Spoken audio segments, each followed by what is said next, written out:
Muito bem, então nós vamos abrir a Bíblia agora. Se você pode, aí o seu iPad, seu telefone, não importa, a maneira que você puder fazer isso. E nós vamos conversar hoje sobre um tema que, na verdade, o título que eu dei foi A Tentação Nossa de Cada Dia. E eu dei esse título baseado em algumas convicções. Não há nenhuma pessoa que não seja tentada. Não há ninguém que em uma instância ou outra, em um momento ou outro, numa situação ou outra, não seja tentado pelo nosso inimigo. Aliás, eu creio que a maioria das pessoas nem sequer percebem, sabem que estão sendo objetos dessa sedução maligna com o intuito de destruir a nossa vida. Mas o Senhor Jesus Cristo deixou para nós um exemplo no Evangelho de Mateus, no capítulo de número 4, perfeito para a gente poder entender como que nós podemos vencer essa tentação. Então leia comigo Mateus, por favor, capítulo 4, versículos de 1 a 11. Presta bem atenção. Então Jesus foi levado pelo Espírito ao deserto para ser tentado pelo diabo. A primeira coisa que nós vemos aqui, eu não vou fazer versículo por versículo a explicação do texto, nós vamos pensar, mas eu preciso que você entenda que quando nós atravessamos desertos nas nossas vidas e que às vezes nós culpamos a mulher, o marido, os filhos, a igreja, o governo, a situação atual e o próprio diabo, por nós estarmos passando pelo deserto, porque o deserto na Bíblia, ele tem a conotação de lugares de luta, de lugar de dificuldade, de lugar de dissabor, do enfrentamento das maiores necessidades da nossa vida. Até hoje, se você pensar em um deserto, você pensa na carência de água, na dificuldade com o sol, se a pessoa fica perdida no deserto, a possibilidade de sobrevivência é mínima. Inclusive estamos observando isso agora na imigração aqui para os Estados Unidos, pessoas morrendo tentando atravessar por uma área de deserto que faz fronteira com o México. Então, Jesus foi levado para o deserto pelo Espírito. Às vezes nós somos colocados nos desertos da nossa vida pelo Espírito de Deus, porque no deserto nós aprendemos, no deserto nós temos a possibilidade de enfrentar situações que, se vencidas, nos farão pessoas mais fortes, pessoas mais confiantes em Deus, pessoas mais seguras e pessoas mais crédulas na palavra de Deus. Depois de jejuar 40 dias e 40 noites, teve fome.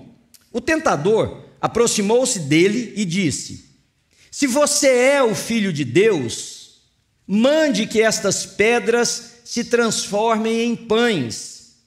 Jesus respondeu: está escrito, nem só de pão viverá o homem, mas de toda palavra que procede da boca de Deus. Então o diabo o levou à cidade santa, colocou-o na parte mais alta do templo e lhe disse: se você é filho de Deus, jogue-se daqui para baixo, pois está escrito, ele dará ordens a seus anjos a seu respeito, e com as mãos eles o segurarão, para que você não tropece em alguma pedra. Versículo 7, Jesus lhe respondeu: também está escrito, não ponha à prova o Senhor seu Deus. Depois o diabo o levou a um monte muito alto e lhe mostrou todos os reinos do mundo e o seu resplendor, e lhe disse: tudo isto lhe darei se você se prostrar e me adorar. Jesus lhe disse: retire-se, Satanás, pois está escrito, adore o Senhor seu Deus e só a ele preste culto. Então o diabo o deixou e os anjos vieram e o serviram. Amém, queridos? A minha preocupação em trazer um tema como esse para nós é porque quando nós pensamos em tentação, eu creio, a maioria das pessoas pensam em coisas bem grotescas, pensam logo em ações, em seduções, em atitudes que vão deliberada e abertamente nos fazer andar contrário àquilo que Deus nos ensina, que vai nos fazer confrontar ou enfrentar a palavra de Deus. Mas a tentação pode muito bem ser algo tão sutil que a maioria de nós sequer perceba. Aliás, eu creio que no atual momento que nós estamos vivendo, nessa conjuntura sociopolítica, nós estamos sendo seduzidos para que o propósito de Deus em nossa vida não se cumpra e a grande maioria de nós sequer perceba. Então a gente sempre taxa como tentação, se é um homem é o perigo do adultério, se ele é casado, se é uma mulher a mesma coisa, se é o dinheiro, o perigo ou o desejo de às vezes termos e obtermos esse dinheiro de forma que não agrada a Deus, sei lá o que a gente pensa, se é uma mentira, se é uma coisa assim de natureza muito mais clara. Mas, queridos, esse texto, se você prestou atenção, ele revela nuances, faces da tentação que às vezes a gente não presta muito atenção. Eu liderei um pequeno grupo essa semana, a pedido de um casal de irmãos muito queridos, e eu fiz uma pergunta lá, que estava na reunião dos pequenos grupos. Por que é difícil, baseado na mensagem que eu preguei no domingo passado, por que é difícil seguirmos as instruções de Deus? Por que é difícil? Falando sobre a vida de Josafá, quando Deus disse para ele como se comportar diante daquela batalha, daquilo que estava por vir na vida dele, eu perguntei por que é difícil a gente seguir as instruções de Deus. E eu tive diversas respostas, alguns disseram que não conheciam, o outro porque era difícil, o outro porque era o nosso pecado, mas quando alguém disse porque era difícil, eu perguntei por que é difícil obedecer. E aí foi novamente um tanto de respostas, mas sabem por que é difícil obedecer a Deus? Presta atenção no que eu vou te ensinar agora de manhã. Toda obediência confronta duas áreas da nossa vida, toda obediência a Deus, os nossos desejos e os nossos posicionamentos. Os nossos desejos e os nossos posicionamentos estão sendo questionados quando Deus diz para nós o obedecermos. De forma muito simples e rápida, pense na sua vida. Quando você é seduzido, quando você é tentado a fazer algo que o Espírito de Deus informa no seu coração, porque nenhum de nós aqui, se somos filhos de Deus, fazemos algo errado, sem que a gente tenha ouvido aquela voz na nossa mente: esse não é o caminho, desvie-se dele. Por que é então que nós teimamos? Por que é então que nós cedemos? Por que é então que nós vamos? Por que é então que nós aceitamos? Porque confronta duas áreas da nossa vida, se não as duas, uma das duas: nossos desejos e os nossos posicionamentos. Por exemplo, com relação aos desejos: mas eu posso, é meu direito ser feliz, é meu direito ter prazer, é meu direito fazer isso, é o meu desejo. Eu gosto, eu quero, eu tenho uma pendência, uma inclinação natural para aquilo. Ou posicionamentos: não, é assim que eu penso, é assim que eu entendo e é assim que eu vou fazer. Mesmo que a voz na nossa mente, no nosso coração, mesmo que a influência do Espírito de Deus esteja dizendo: este não é o caminho, desvie o seu pé dele. Mas Jesus, nesse texto, como eu disse para vocês agora há pouco, descortinou para nós muitas coisas para que eu e você possamos resistir, queridos. Resistir no dia mau. E o dia mau não é um dia. Aliás, eu acho, e sem querer ser pessimista, porque quem me conhece sabe que eu sou muito otimista, nós estamos vivendo dias maus, mas maus geral. Maus não somente nas violências que nós vemos contra pessoas inocentes, e guerras, e fomes, e earthquakes, e terremotos e tempestades que estão assolando. Olha, agora aqui no nosso país, o mesmo lugar que foi praticamente destruído por um furacão chamado Katrina está sendo ameaçado por um novo de categoria 3. Os tempos são maus, mas não são maus só assim. São maus também na ideologia, são maus naquilo que nós pensamos, em posicionamentos que nós tomamos. Hoje de manhã eu ouvi um amigo meu dizer o seguinte: eu perco amigos, sai pessoas da minha igreja, eu fico sozinho, mas a minha posição é esta. Quer dizer, nós estamos vivendo dias maus, onde irmãos se viram contra irmãos, onde igrejas estão se voltando contra as outras por posicionamentos políticos. São dias terrivelmente maus, mas a gente entra no templo e diz o seguinte: vamos buscar a Deus. Mas presta atenção, onde Satanás veio tentar Jesus? No momento em que ele estava buscando a Deus. Jesus foi levado ao deserto, deixa eu te contar o contexto. Ele havia acabado de ser batizado, desce sobre ele o Espírito Santo em forma corpórea de uma pomba, e uma voz do céu diz assim: este é o meu filho amado, em quem eu tenho prazer. É uma das primeiras manifestações, se não a primeira da Trindade no Novo Testamento. Deus Pai dizendo: esse é o meu filho, filho sendo batizado, e o Espírito Santo se apresentando de forma visível. Depois daquele momento de enchimento, Jesus é levado para o deserto, e no deserto ele começa a jejuar. O jejum, na concepção mais pura da palavra, é essa proximidade de Deus, é essa consagração, é essa dedicação. Jejum nos nossos dias virou um instrumento de fazer com que Deus faça aquilo que Ele está hesitante em fazer e que a gente quer obrigar Ele a fazer. Então nós punimos a nossa carne, a nossa natureza, nós deixamos de comer para falar para Deus mais ou menos assim: estou fazendo greve de fome, o senhor não vai fazer nada aí não? O senhor não está vendo que eu estou me penitenciando? Não, o jejum bíblico não tem essa característica. O jejum bíblico ele é acompanhado de humilhação, de dobrar-se diante de Deus. O jejum bíblico é de quebrantamento. O jejum bíblico é para conhecer a Deus, é para ter clareza, é para ouvir melhor a voz de Deus. E Jesus está nesse momento. O que aparece? Aparece Satanás para tentar Jesus em 3 áreas. E se você prestou atenção, as 3 áreas estão bem distintas. A primeira delas para Jesus foi a fome. Ele estava sem comer há 40 dias e 40 noites. Nada mais lícito do que saciar um desejo, nada mais lícito do que nutrir o seu corpo, nada mais lícito do que ter pão para comer no momento que se tem fome. Deixa o Espírito de Deus abrir os seus olhos para você entender um pouquinho o que está por trás. Não tem nada mais lícito do que ter pão no momento da fome.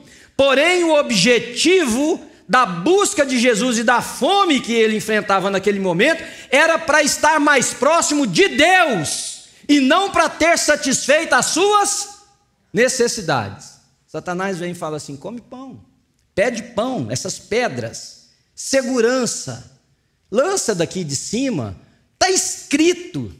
Irmãos, a própria palavra é usada como instrumento de sedução, de engano para fazer Jesus pecar. Está escrito, é verdade, está lá no livro dos Salmos.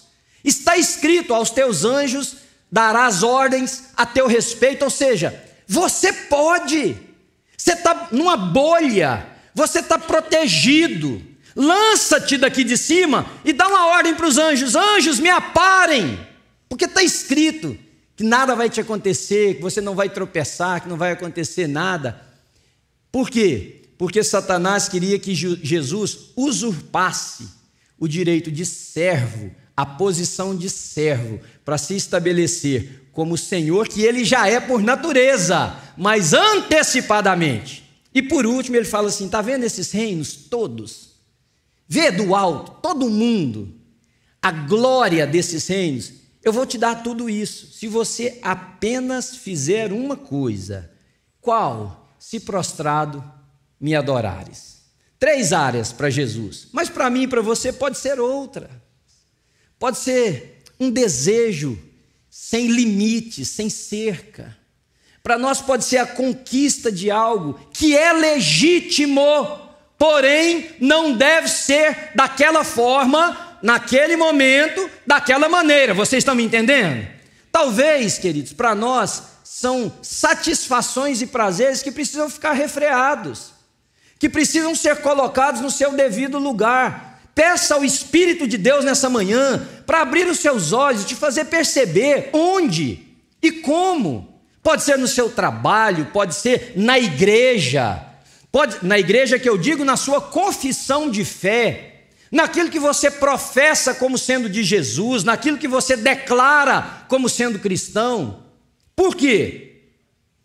Porque todas as vezes que nós colocamos a satisfação das nossas necessidades materiais como o objetivo maior da vida, nós vamos ser seduzidos por Satanás.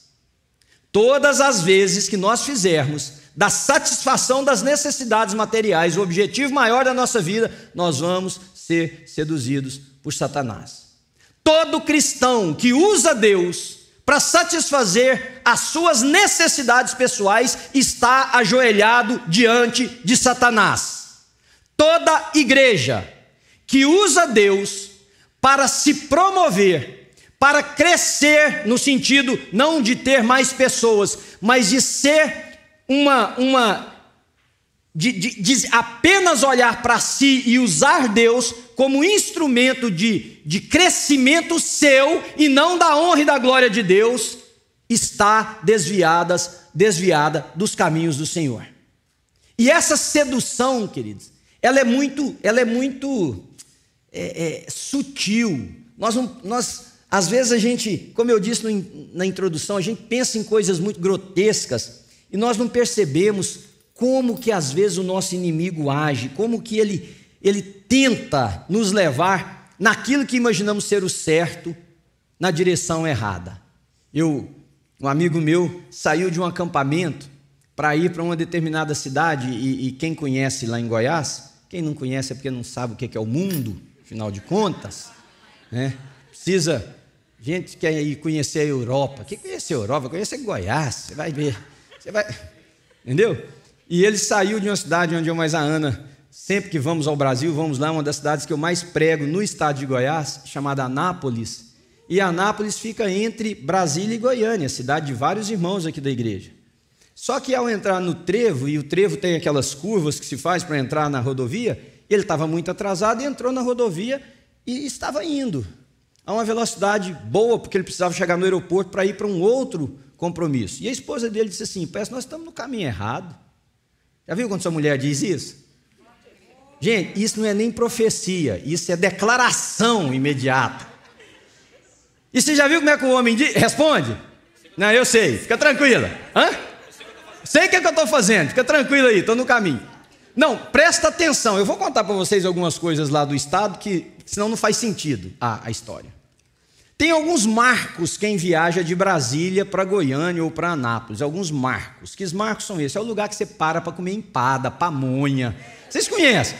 Bar de beirada de estrada. E lá tem um muito famoso chamado Gerivá. Vou até fazer uma propaganda de graça aqui. E o pessoal para. Só que o Gerivá, hoje tem dos dois lados da estrada, né? Antigamente só tinha de um lado da estrada. Quem vinha de Brasília para Goiânia, ele ficava do lado direito. Então, agora tem dos dois. Não, tem dos dois agora. Tem dos dois lá o Gerivá. Detalhe, aí ele falou para a mulher dele: está vendo como nós estamos certos? Aí o Gerivá. E olha o pé no acelerador do carro. Quando ele viu uma placa, 50 quilômetros de Brasília. Irmãos, o marco, a direção era certa. O marco estava do lado errado. Vocês estão... A tentação foi ela. Ixi, Ana Célia. Vocês entenderam o que antes dos palpites na minha mensagem serem introduzidos, vocês entenderam o que eu estou dizendo? A direção estava certa, o marco errado. Está lá o bar da beirada, mas ele deveria estar do lado direito seu e não do lado esquerdo. Irmãos, se eu e você não prestarmos atenção, nós somos tentados e caímos nas tentações e nas ciladas armadas pelo nosso inimigo, pelo diabo, imaginando que estamos na direção correta. E para mim não existe um lugar de maior perigo do que a igreja, que é o lugar certo, é a direção certa, mas o marco pode estar do lado errado e você não está percebendo, e você usa a igreja de Jesus Cristo, a comunidade dos santos, a palavra de Deus, a presença do Espírito, para satisfazer os seus desejos, as suas necessidades, a sua prerrogativa de vida. Todas as vezes que um cristão coloca o seu bem-estar antes do propósito de Deus, ele está ajoelhado diante de Satanás. Ninguém, você que está em casa me ouvindo, ninguém leva o reino de Deus adiante sem riscos, sem lutas, sem dificuldades. O exemplo de Jesus não é não correr riscos, é confiar na providência e na misericórdia de Deus enquanto corremos esses riscos. Quem usa a igreja como mecanismo de fazer com que o Criador dos céus e da terra transforme todas as lutas, as dificuldades e os desertos da sua vida em campos floridos, já foi seduzido pelo diabo. Deus sabe das nossas necessidades. O Senhor Jesus Cristo multiplicou pães para uma multidão faminta. Deus sabe da minha natureza, sabe da minha dor, sabe das minhas fragilidades, sabe da minha carência, Deus sabe do seu choro, Deus sabe da dor no nosso peito, mas nós não podemos usar Deus como mecanismo de satisfação própria em detrimento do reino dele crescer. Convém que ele cresça e que eu diminua. Você diz amém para mim, querido? A outra coisa muito importante que Jesus nos revela nesse texto é que buscar poder e êxito pessoal, acima de tudo, é diabólico. Veja, aqueles que seguem a Jesus buscando se tornarem poderosos, se tornarem,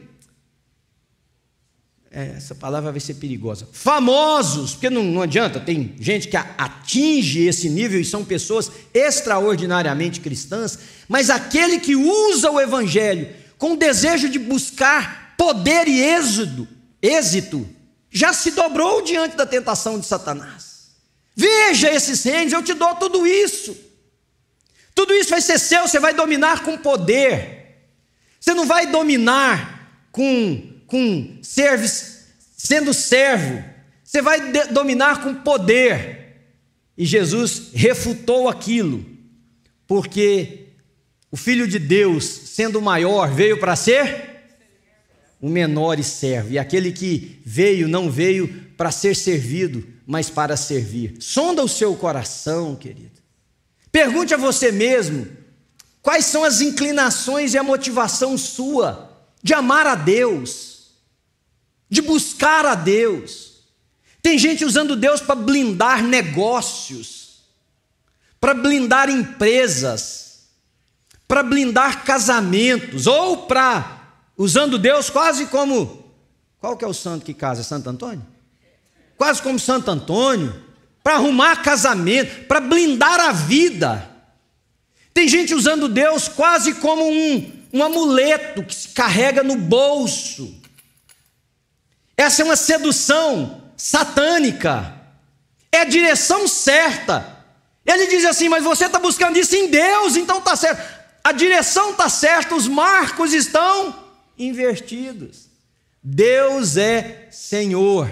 Toda a tentação do diabo para Jesus tinha um objetivo: desviar Jesus da sua missão, desviar Jesus do propósito. Toda tentação na minha e na sua vida não é acabar com o casamento, não é destruir um filho, não é fechar um negócio, não. Toda tentação de Satanás na vida do Filho de Deus, seja de uma pornografia que a pessoa é envolvida, seja de uma avareza incontrolada, seja do que for, tem um único objetivo.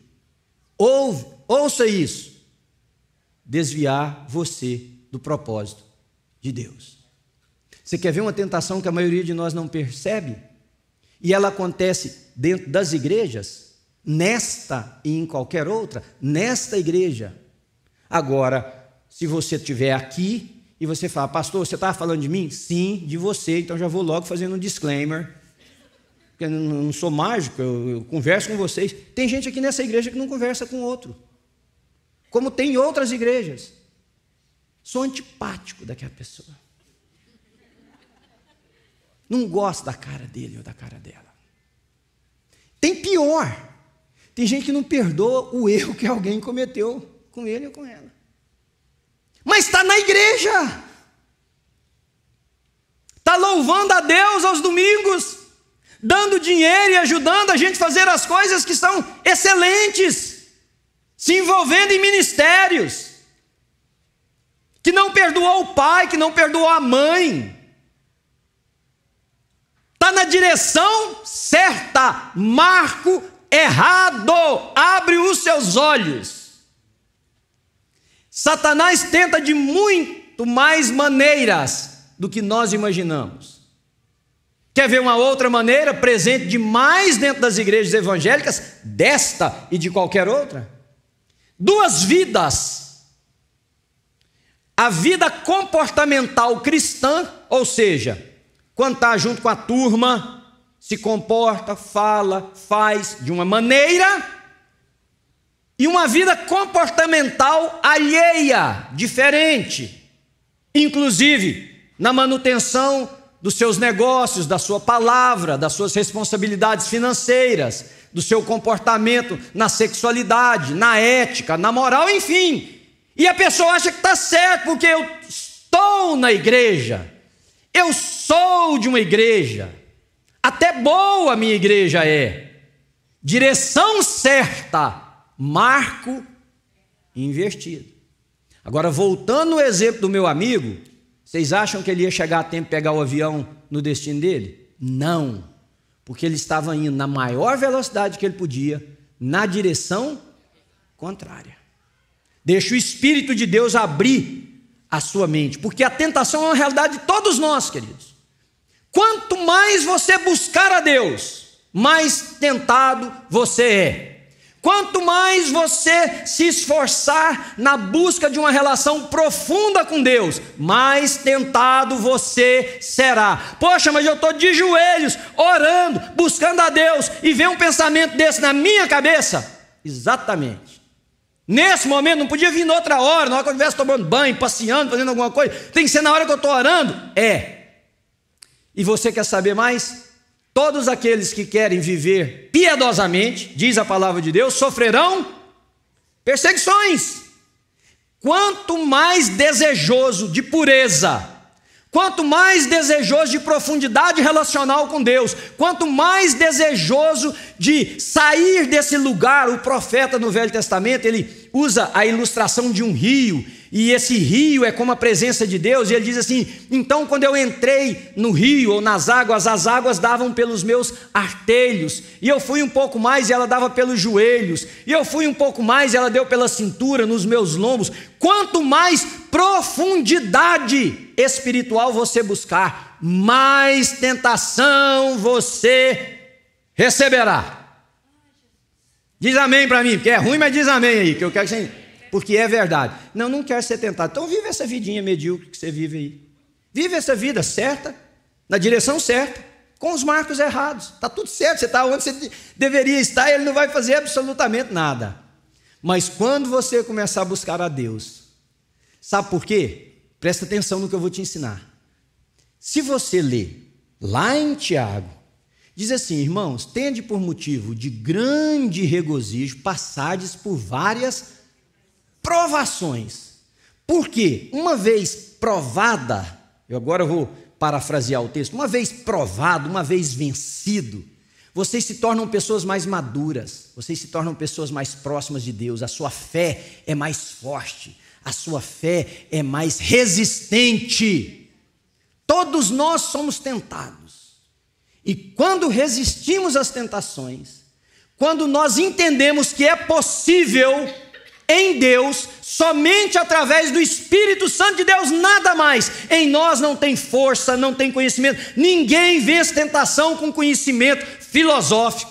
Ninguém vence tentação com conhecimento bíblico superficial, citando versículos que aparecem na internet todo dia quando você abre o computador. Ninguém vence tentação dessa maneira. Mas quando vencemos, nós nos tornamos pessoas mais seguras em Deus, amém? Mais fortes. Assim como também quando cedemos, a gente entra naquele ciclo depressivo, culposo, desgraçadamente destrutivo, que é mais uma vez eu fiz, mais uma vez eu cedi, mais uma vez eu não tive força, mais uma vez eu não tive condições. Então, o que fazer para a gente vencer essa tentação? E eu termino com esse, vou gastar aqui ainda uns 10 minutos, mas eu termino com esse ponto, preste atenção. Eu e você precisamos seguir o modelo de Jesus, querido. Jesus venceu, amém? Ele deixou um modelo para nós. Aliás, Pedro é tão específico com isso, que lá na sua epístola ele diz assim: por isso mesmo, Cristo, deixou-nos exemplo para seguirmos os seus passos. Como é que Jesus venceu? Para mim tem uma tríade na vitória de Jesus nesse texto. Presta atenção. Se você olhar no versículo 4, no versículo 7, se não me falha a memória, no versículo 11, tem a mesma coisa. Quem sabe o que é? No versículo 4, 7 e 11, está escrito. Está escrito. Nós somos o povo do livro.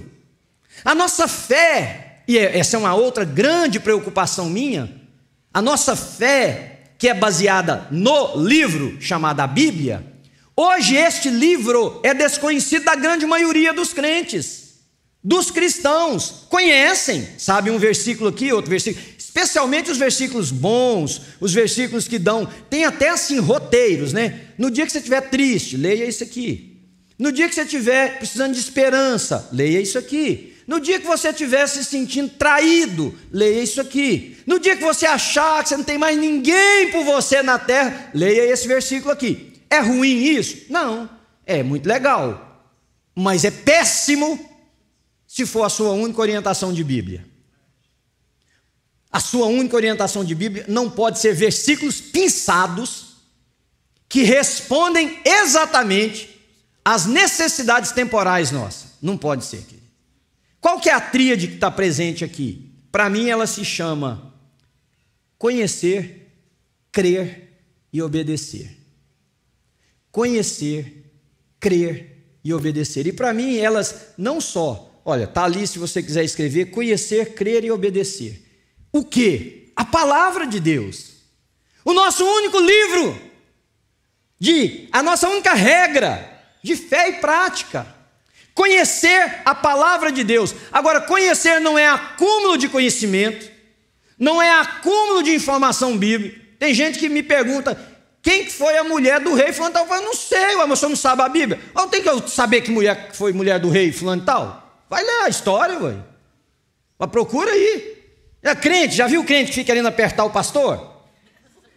Quem que fez? Um dia acabou o culto aqui, muitos anos atrás, disse, aqui não era nem desse jeito, disse, tinha um cara me esperando aqui, achei que ele me falava, pastor, pois sua palavra hoje me abençoou. Fui tocado pela palavra. Aí eu disse aqui, ele me fez uma pergunta, de quem tinha sido o segundo filho do rei fulano de tal. Eu falei, say what? Come again? Aí o cara falou, foi meu irmão. O que muda na sua história de vida? Saber quem foi o segundo filho do rei fulano de tal. Não que você não deva conhecer a Bíblia, se você quer decorar os nomes de todas as mulheres, de todos os filhos do rei, so be it, faz isso, tranquilo. Quando eu digo conhecer a Bíblia, é diferente. Eu vou dar um exemplo para vocês muito simples, mas eu acho que vocês vão entender. E eu disse isso para uma pessoa essa semana. Eu disse para essa pessoa, você não me conhece. Todos vocês que vêm aqui podem dizer, eu conheço o pastor Manuel, mas nem todos vocês me conhecem. Nem todos vocês sabem quais são minhas dores. Nem todos vocês sabem o que me entristece. Nem todos vocês sabem que eu perco noites de sono por algumas situações. Nem todos vocês sabem do que eu gosto. Nem todos vocês compartilham de momentos íntimos comigo. Por quê? Porque existem níveis de conhecimento. Vocês concordam com o que eu estou dizendo? Agora, se a gente começa a tomar um café juntos, a se encontrar, a conversar, a falar de algo que não seja mais só essa coisa distante, você pode dizer, eu conheço o pastor Manuel, como eu posso dizer de vocês, eu conheço todos vocês, mas eu não conheço todos vocês. E é isso que eu quero dizer da palavra de Deus. Todos vocês conhecem a Bíblia. Não é isso, saber que livro vem depois de que livro. A minha grande dificuldade quando eu fui professor era dizer para os meus alunos que a mim não me interessava saber ordem de livro, eu não me importo, ou não me importava. Se um aluno meu eu mandasse abrir num livro da Bíblia, ele fosse no índice procurar onde é que estava, não me importo. Não me importa, para mim isso é de só menos.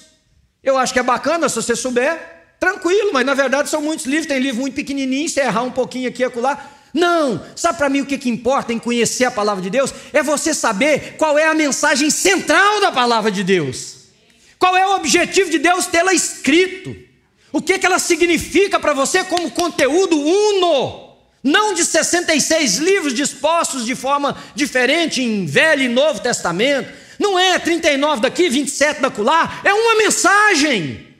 Que Deus morreu para constituir um povo, e este povo tem um propósito, viver para a honra e glória daquele que os chamou, e que esse povo tem uma direção e um marco, e todas as vezes que o marco tiver invertido, a direção pode estar certa, o resultado será fracasso, será uma desgraça, ainda que você fique rico, ainda que a sua família vá bem, ainda que nenhum dos seus filhos te entristeça, ainda que nenhum dos seus amigos te traia, ainda que a sua empresa vá de vento em popa, sua vida será uma desgraça, porque você se dobrou diante do diabo, você se dobrou diante de Satanás, e o adorou. Tudo isso te darei se prostrado me adorares. Mas o Filho de Deus diz, ó, se você quiser me seguir, eu não tenho onde dormir, não tenho onde pôr a cabeça. Aliás, passarinho vive melhor que eu. Até animal vive melhor do que eu, porque tem eu. Aí você pode dizer assim, pô pastor, mas então é desonesto, porque a gente não dá para melhorar e ser de Deus. Não, claro que dá. Claro que dá. Mas o Senhor Jesus disse assim, é como passar um camelo pelo fundo de uma agulha, porque é sedutor, querido, é sedutor, não é dinheiro, nota, número na conta bancária, não é isso que Jesus estava se referindo, é a sedução do ter, do satisfazer, do poder. Se a gente for falar sobre isso, ficamos aqui muito tempo, mas pensa nessa tríade, conhecer, crer e obedecer. Então a primeira é conhecer. Qual que é a segunda? É você crer, porque conhecer não significa necessariamente que você crê. Crer tem uma praticidade. Crer tem uma praticidade. Eu já contei uma história aqui, há muitos anos, deve ter uns 10 anos eu não conto essa história, mas quando eu li essa ilustração, ela marcou demais minha vida.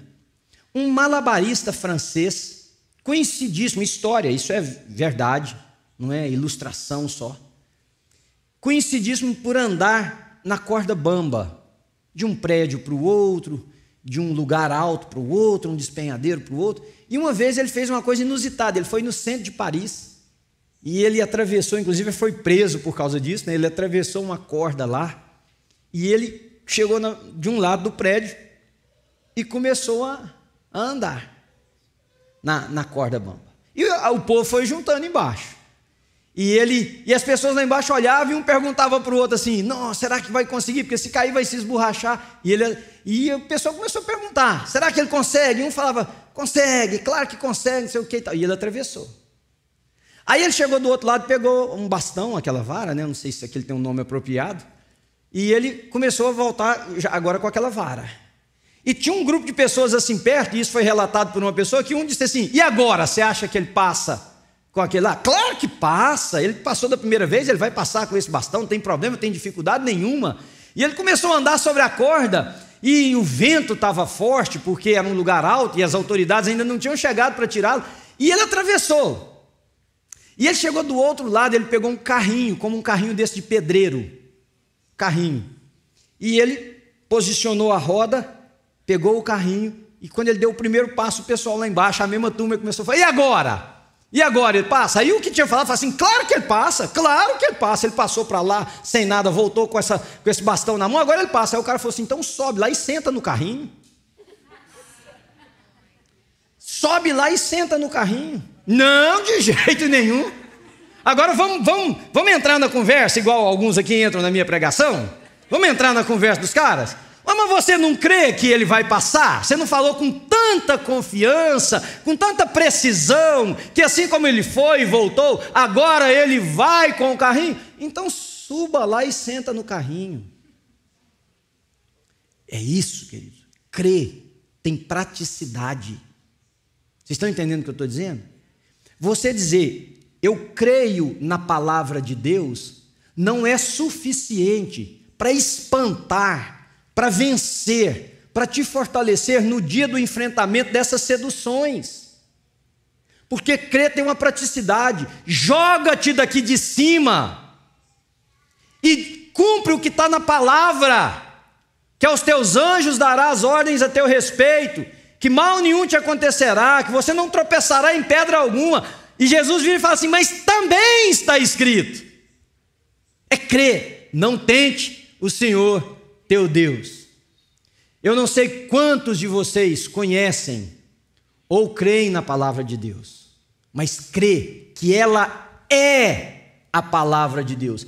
Nós, irmãos, a sedução satânica, diabólica, demoníaca está tão grande que a grande maioria dos cristãos sequer usam Bíblia mais.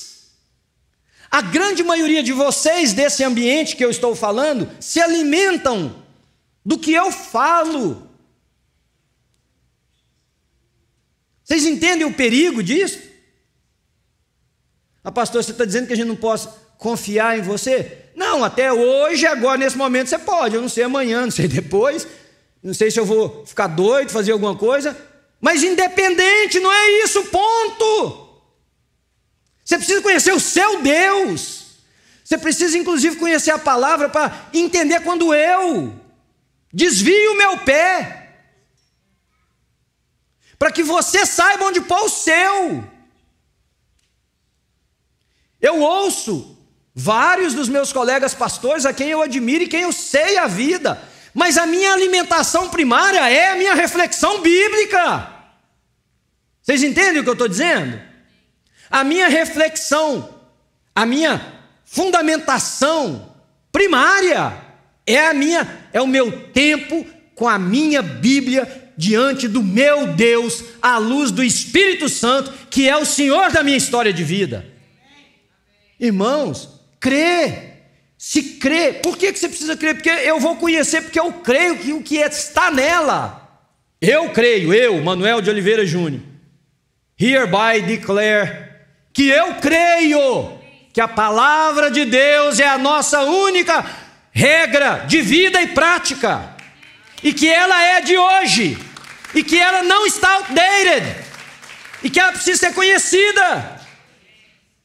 Então você quer vencer essas seduções, porque não é só vencer, não é vencer o corpo atraente da mulher, não é vencer a palavra sedutora de um homem, não é vencer a quantidade maior de dinheiro, não é vencer o convite que a turma me fez, não é vencer essas besteiras, essas aí estão claras, essas aí a gente consegue ver a desgraça ao lado. É aquela que parece que está na direção certa e que você ainda questiona, inclusive, dizendo, como meu amigo diz, não, eu sei para onde eu estou indo, eu conheço essa estrada, mas o marco está invertido, querido. Conhecer, crer e, por último, obedecer. Quando ele mostra os reinos, e tem gente que fala assim, Satanás é mentiroso demais, ele mentiu para Jesus, ele não mentiu hora nenhuma. Tudo isso te darei, se prostrado me adorares. Alguém diz assim, ele não tinha direito sobre nada, ele tinha direito sobre tudo. Esse mundo jaz. E lá atrás, quando Adão e Eva, que um dia nós vamos pegar a Eva de coque lá no céu, dar nela uns coque, se ela estiver lá no céu, ela entregou, e Adão também, banana, entregou. Vão dar coque nele também, turma das mulheres. Está achando que é só nas mulheres que vai levar coque? Coque é onde eu tiro as coisas. Lembra daquele negocinho que dá na cabeça dos outros na escola? Menino, o trem que eu odiava. Cascudo, isso aí. Cascudo é para vocês, tinha cabeça suja. Para nós tinha cabeça limpa, era coque. Pronto, gente. Vocês... Perdi o que eu ia falar.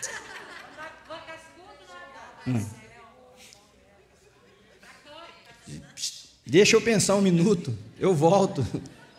Agora não lembro. Mas tá bem, vamos continuar aqui que eu já estou terminando. Quando nós falamos de obedecer, que é a última dessa tríade nossa aqui, que eu vou ter que lembrar o que eu estava falando, depois eu volto, que é o que está escrito, o terceiro está escrito, obedecer.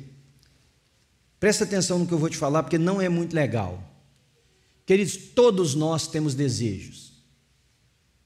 E se nós tirarmos a máscara aqui nessa manhã e pudesse passar nessas telas aqui, ó, o desejo nosso, incluindo o meu desejo, parte deles, a gente ficaria, no mínimo, vermelho de vergonha.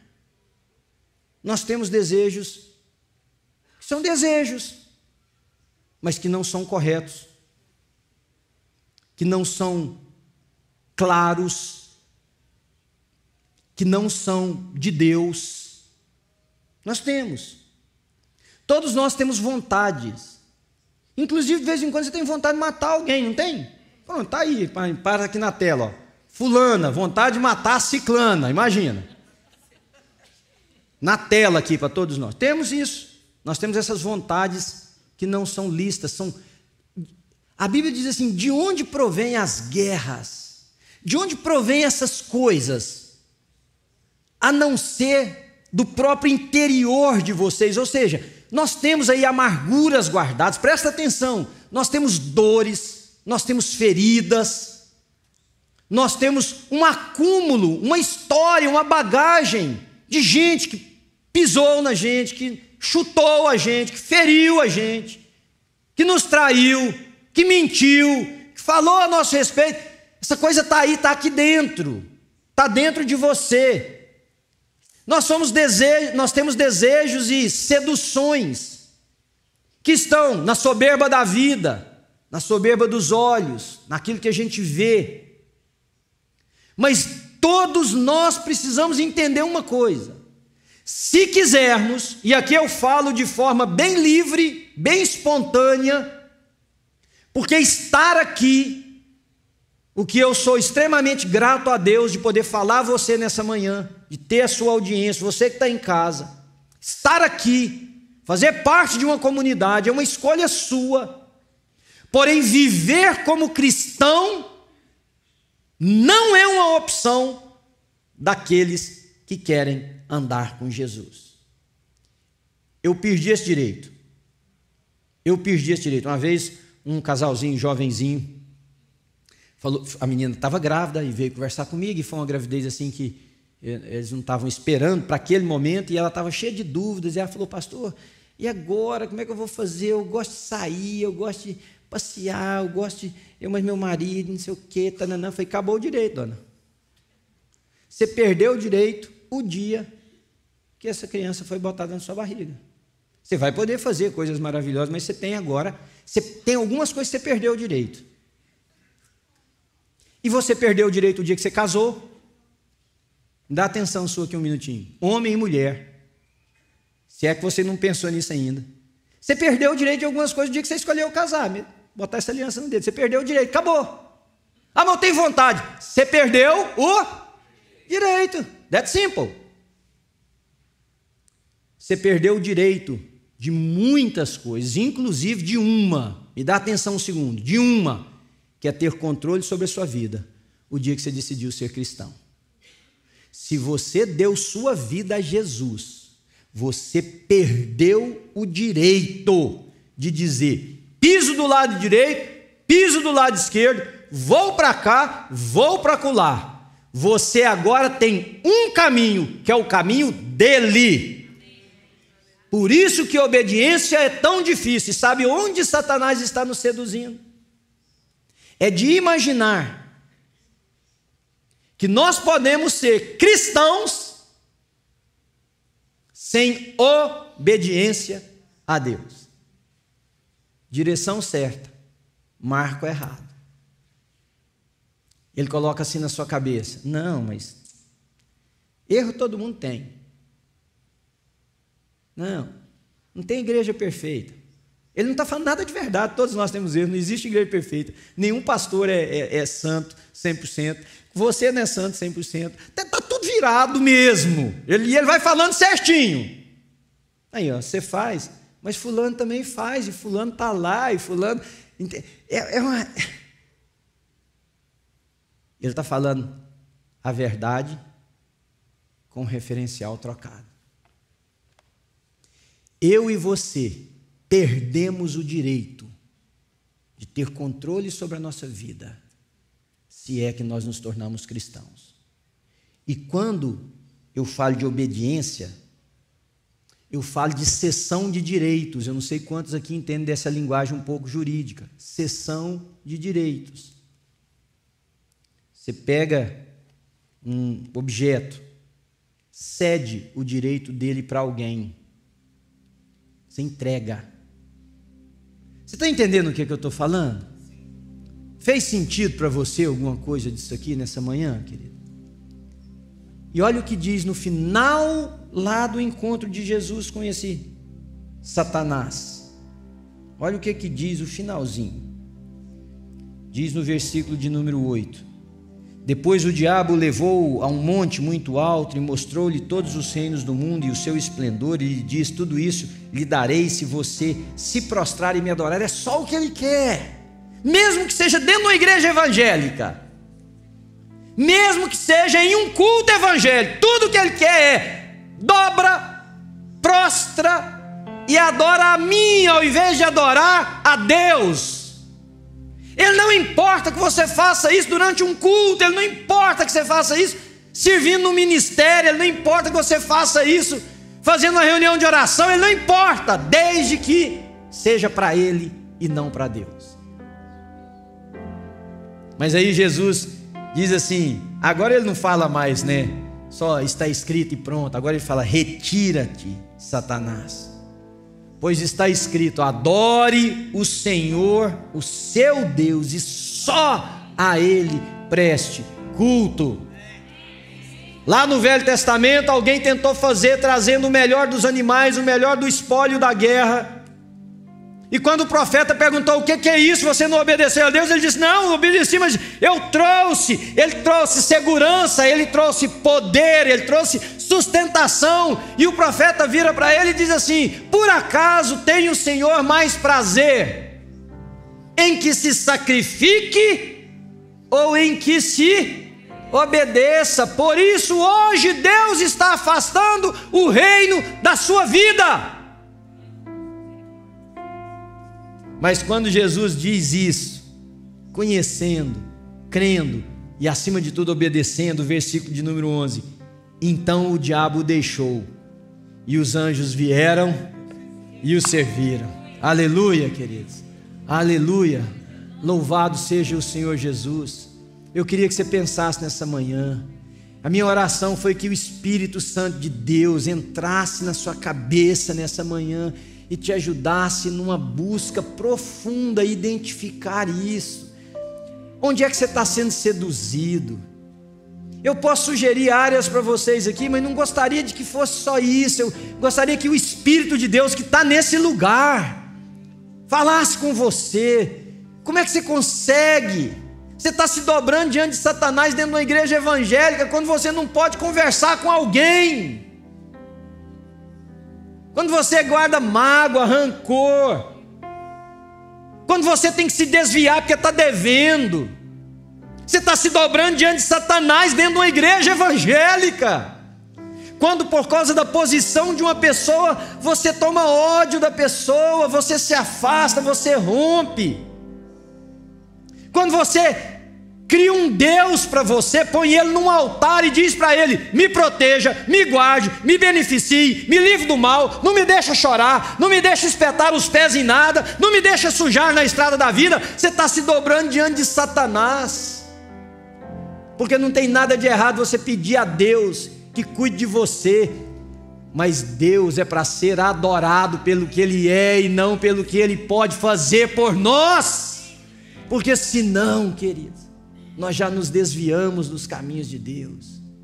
Você põe Deus no altar e diz para Ele: Senhor, protege, blinda o meu casamento, fecha os olhos da minha mulher para outros homens, fecha os olhos do meu homem para outra mulher, para meus filhos, e Deus está dizendo: eu quero ser Senhor da sua vida, para instruir você em como pensar, em como falar com a sua esposa, com o seu marido, em como tratar os problemas, em como abençoar, em como cuidar dos seus filhos, em como ser sóbrio e firme quando o vento da vida for mais forte do que você imagina que pode suportar.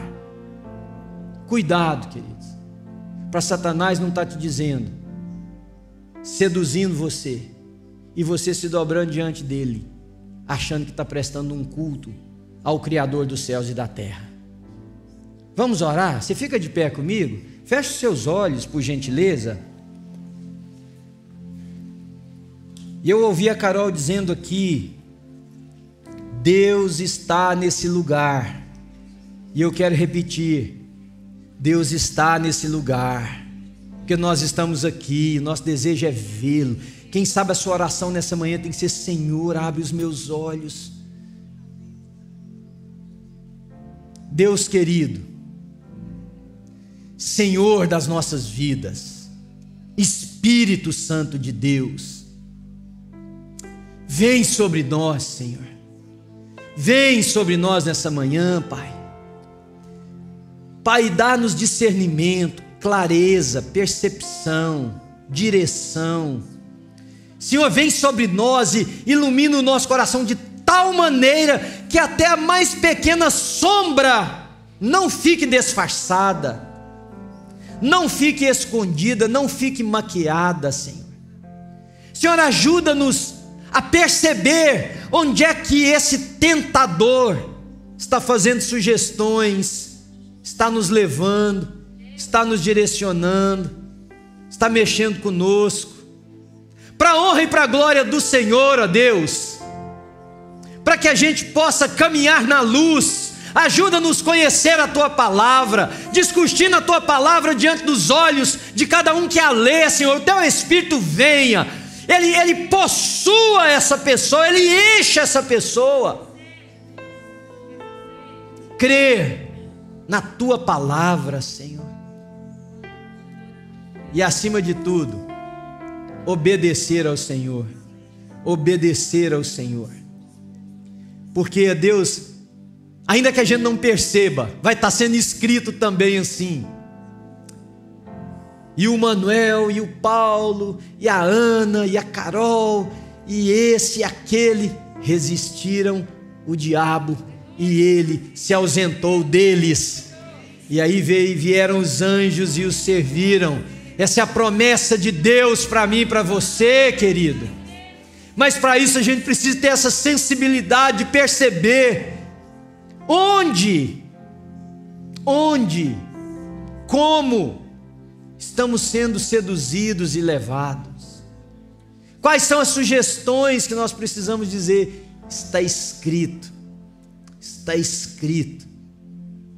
Obrigado por essa manhã, Senhor, obrigado pelos irmãos, obrigado pela New Life Church, obrigado pelas pessoas que nos visitam, obrigado por quem assiste online, obrigado pela Tua Palavra que vai encontrando espaço assim, Senhor, e ela vai chegando em outros lugares e outros espaços, e ela vai promovendo vida, e ela vai trazendo clareza, e ela vai espantando as trevas, e as pessoas vão te enxergando, e ao te enxergarem, aqueles que foram chamados por Jesus vão se levantar, ó Deus.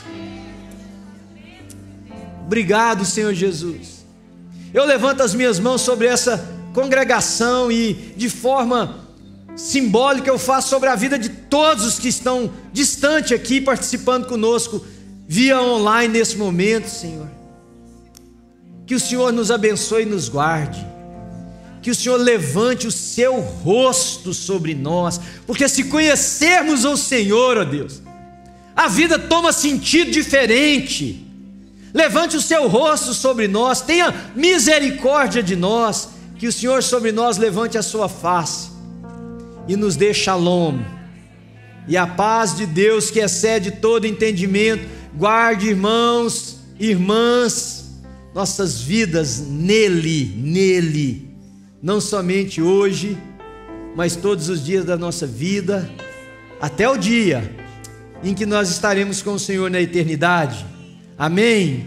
Que essas palavras te encorajem, que elas te abençoem, que elas te sustentem, que elas mantenham o seu dia, que elas te façam feliz, que ela abra os teus olhos, que essa tarde de domingo seja abençoada, que você desfrute dela de diferentes maneiras, comendo, brincando, descansando, estando com quem você ama, que você tenha os seus olhos cada vez mais brilhantes para a vida, que o seu coração pulse de alegria, que você tenha força, vigor e saúde, no nome de Jesus de Nazaré. Amém, amém.